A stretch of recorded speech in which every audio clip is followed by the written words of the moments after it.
So with numbers, similar setup. Instead of char, we put ints. So now we're going to say example ints and example ints. This part doesn't really matter as long as it matches everything else, right? Once again, we've stated somewhere in the memory, I'm going to refer to something, and when I do, it's under this name, right? So it just needs to match so that way it knows that this is what I'm talking about. So here, I'm going to give it a value. I'm going to say 10. Notice no quotes, no double quotes, no single quotes, nothing, just the straight number. And then down here, in my string, let's modify this. My example integer is, and then here, this part might seem a little unclear at first, but we're going to do %d. And then here is example int. And let's change this to a new value. Maybe now we can do 8 and %d and example int. Let's save, Command S, and let's see if I did everything right. Alright, no problems. Let's run it. Okay, my example integer is 10. My example, oh, I forgot to change the word here, but it's okay, it still worked. My example integer is 8. Okay, so I've changed it, it worked. Okay, so you might be saying like, well, why is this a D and not an I, right? This relates to the numbering system that we're using. So D refers to decimal. I want you to print the value in the decimal format. If this is about decimal format, that implies that there are other formats that we can use, right? And there are. So if I do H on both of these, that will be hexadecimal format. What that basically means is that the decimal format is 0 to 9, right? And then on 10, it starts over, right? 10 is represented by two numbers, right? 1 and 0. Well, two symbols. 1 and 0 together represent the value of 10 in decimal, right? Hexadecimal is a little different.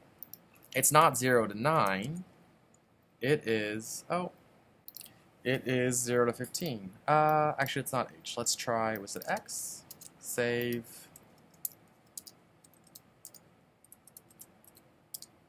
There we go. Okay. So, hexadecimal is X. My mistake. Let's clear this just to make it easier to see. So compile again. Alright, so hexadecimal is 0 through 15, and then when it hits 16, it starts over. So for example, if I make this 16, save it, run it again.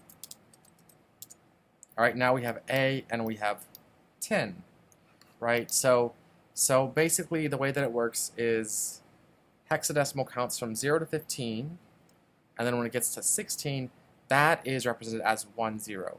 So that probably sounds a little confusing. Let me show you an example. So 7. All right, I'm going to copy and paste this a few times.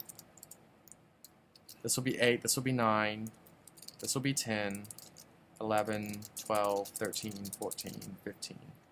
So here we have 8, 9, 10, 11, 12, 13, 14, 15. Oh, and I should have had 16. Well, that's okay. You already saw 16. 16's right there, right?